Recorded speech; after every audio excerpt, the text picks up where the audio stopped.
It's a type of hyperbole that I don't think Democrats, and I'm not talking about the voters, I'm talking about Democrats in positions of power, genuinely believed. I think what they did is use tactics of fear and division in order to accumulate votes and support in lieu of having an actual imagination of what this country could be if they implement policies that make the lives of ordinary Americans better. The Democrats have made a deal with the devil. What's happening, everybody?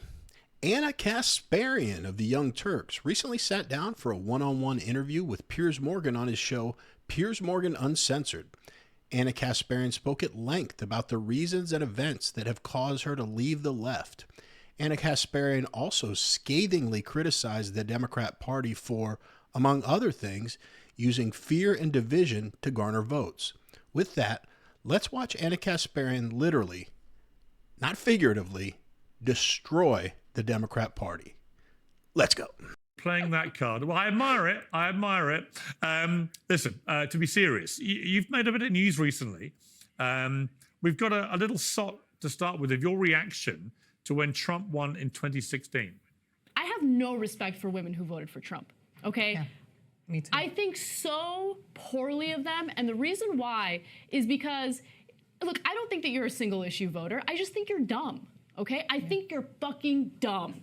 When you vote for someone who openly treats women like second-class citizens, who talks about them as if they're nothing more than a piece of meat, who has been accused of sexually assaulting them, who has been caught on tape talking about groping them and grabbing them by the pussy without consent, yeah, you're an idiot. You're an idiot. So, Anna, have you moderated your view of Trump voters this time around? To say the least. That video I am not proud of, I will say that. And, you know, I had a very emotional reaction to news that Trump won in 2016. I was totally blindsided by it. And to be quite frank, I think that attacking voters is one of the worst things you can do. These are our fellow Americans, regardless of who they vote for, what they think. In order for this great experiment in America to work, we have to respect each other. And so that was 8 years ago. I'd like to think that I've matured since then, and I hope that I can prove that maturity through the work that I do today. You said 5 days before the election, you posted this, I think, to X, I don't support Trump. I also don't think it's helpful to call him a fascist or a Nazi. Those words actually mean something beyond not liking a candidate. I mean, I completely agree with you. And I respected you for saying that, because actually the over-demonization of Trump, all it did was help him and damage the left anyway. I mean, it was an act of self-harm, because most reasonable-minded people went, well, hang on, Hitler killed 12 million people. What are you talking about? And if he was such a terrible fascist, why didn't he behave like a fascist for 4 years when he had the chance? And the truth is he didn't. You know, January 6th was awful, and I wrote that at the time and said it at the time. But other than that, where you could construct an argument for this was the kind of thing you would see in a sort of a banana republic, there's nothing about Trump's first term which screamed fascism to me. And I felt that persistent attack and he's the new Hitler was just ludicrous. Mm-hmm. Well, it's insulting for, like, the Jewish community that, of course, was victimized by Hitler. It kind of downplays or minimizes the severity and the brutality of Hitler and what he carried out. But, you know, I think that just to play devil's advocate, those who kind of use phrases or words like fascist in order to describe Donald Trump, you know, they're not using it in an academic sense. They're using it in regard to some of the, you know, authoritarian tendencies that we heard about regarding Donald Trump in his first term. And, you know, you can argue, well, there's a lot of hearsay. There's a lot of comments from.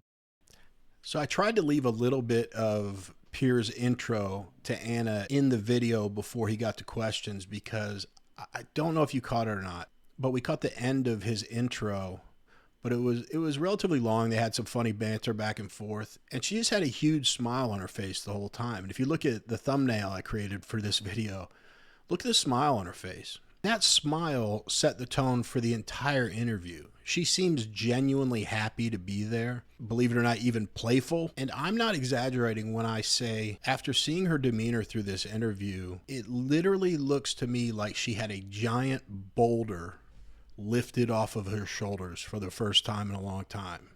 She just seems lighter and happier. Maybe she's been unburdened by what has been. And speaking of setting the tone, one of the first things they talked about convinced me that it's impossible for Ana to be a full-blown leftist. Because unlike any leftist I've ever seen, she could admit when she was wrong.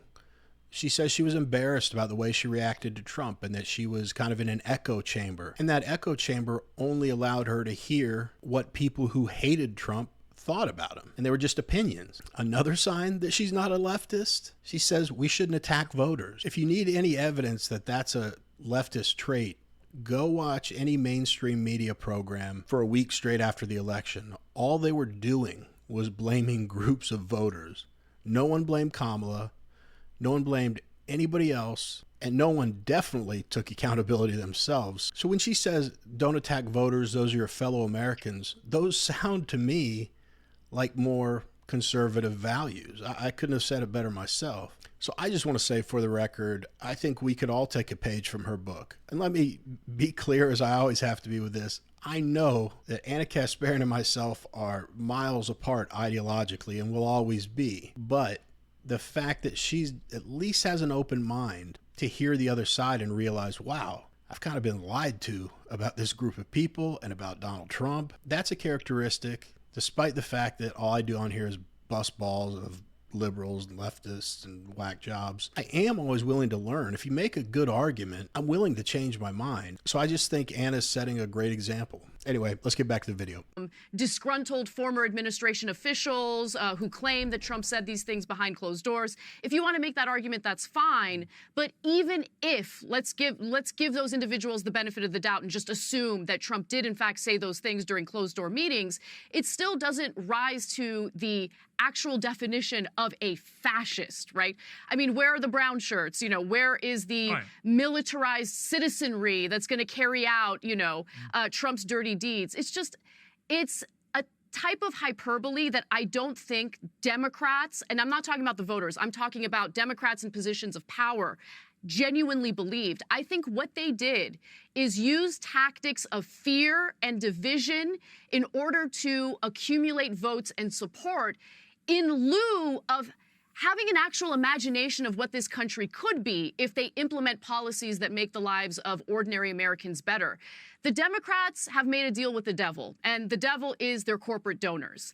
And since their corporate donors want very specific things for the donations that they're providing to these politicians, and usually that's policy that does not bode well for American workers, what Democrats tend to do is lean into tactics of fear, or they talk about culture war issues, right? They lean into the culture war. And every election cycle, they get more and more maximalist with what they claim they want to carry out on these culture war topics. And they've gone too far. And I think Americans have kind of fought back against them. You gave three events that you've referenced, which made you reassess your political alignment. The first one was when you revealed you'd been sexually assaulted by two homeless people in LA in 2022, and you were accused of stigmatizing your unhoused neighbors, which was a staggering response to a woman revealing she'd been sexually assaulted. Tell me about that. Right. I mean, I hate having to relive it, but yeah, I was walking my dog and there were two men coming toward me. But, living in Los Angeles, there is a large homeless population, and I had never been, victimized by anybody before. So I didn't think much of it. As I was bending over to pick up my dog's mess, one of them grabbed me by the hips and with an erection, just started thrusting at me very violently. I was terrified. I was alone. I didn't have a weapon on me. And so, it took a while for me to get over that, because whether I like it or not, I have to walk my dog. Right. Sometimes I have to do it at night, right? And so I had to kind of think about that every single time I was taking my dog out to walk. And so I had just opened up about it on our show, not really thinking that it was going to lead to backlash. Hey, if you like videos like these, like and subscribe. I'd really appreciate it. Let's get back to the video. I wasn't even looking for sympathy. It was on my mind and I just talked about it. And it led to just this wave of, you hate homeless people, you're stigmatizing homeless people, don't call them homeless people, they're unhoused, which I don't even understand why unhoused would be better than saying homeless. And by the way, these are the same people. This is what the left likes to do. Right, they like to change the language instead of actually addressing the issue at hand. Yeah, and these are the same people who supposedly are there for women, right? And fighting for women and, you know, supporting women and believe women, all this kind of thing. But when it actually came to you, they just were prepared to throw you under a horrific bus. And far from treating you as a victim, they almost made you out to be the villain of this story. They did, but I want to be clear about something. I think that this is a small but incredibly loud and influential faction of the Democratic Party. This is not indicative of all Democrats. This is not indicative of all Democratic lawmakers. This is a small group of activists who like to bully, who like to go to city council meetings, who like to go to various rallies and essentially be loud, be threatening, be aggressive until they get their way. And for far too long, the Democratic Party has been terrified of these little mobs of people, these little mobs of activists, and have basically just carried out what these activists want. And I just think that they need to be a little smarter than falling prey to the whims of various activist groups, because they are not representative of the majority of Americans. The majority of Americans, especially in a state like California, want homeless people to be housed, but they also understand that this issue is far more complicated than the housing first policy of throwing anyone who doesn't have a home into. What can I say? There's multiple things she just said that I was really impressed with again. When they were talking about that Twitter post she put out, basically saying it's not a good look to call Trump Hitler all the time. I mean, I agree with that on its face, but when she elaborated a little more, most of the time in these situations, if you're talking to someone from the left and Donald Trump's name comes up and they say anything about him, if it's good or even neutral, they have to throw in a jab. She pointed out something that I don't think gets pointed out enough, that the whole Trump-Hitler thing is all hearsay. It's disgruntled ex-employees that were fired or didn't like him, didn't agree with him. The fact that she even acknowledged that from the woman we saw in 2016 calling everyone idiots that voted for Trump, it just shows real growth and maturity. I'm just impressed with her attitude towards what still to her is the opposition. I mean, she's not becoming a Republican anytime soon. And she made another great point that I've always at least tried to point out, that when you overuse words like fascism, especially the way the word racism is thrown around now, you water down those words. Then when someone really experiences, let's say, racism in this scenario, people are more likely to blow it off and go, yeah, we've heard that before. I mean, true racism is a very evil thing. And just like Hitler or fascism, those words shouldn't be thrown around so carelessly. Try to get through my comments quick because I know you want to see the rest of the clip. But I mean, her analysis of the Democrat Party using fear and division to get voters is absolutely right. And her point was, they're so focused on that they take all the energy away that they would have had to be creative and come up with policies that will help the American people. I couldn't have said that better myself. And she couldn't be more accurate about the deal with the devil comment. The Democrat Party is beholden to its corporate donors. To this day, the Republican Party is thought of as the party of big business. You don't raise over $1 billion for a losing presidential campaign if you are not very, very much in bed with big business. And the last thing I'll say is I just have such extreme empathy for her story about getting attacked and the fact she talked about it on the Young Turks. But the most disgusting thing, I've been meaning to mention this for a long time, it just hasn't come up in a video, but the most disgusting thing is quote unquote fans of the Young Turks, as Piers said, acting as if she was the villain of this story. She was somehow bad-mouthing all homeless people, or as they like to say, unhoused.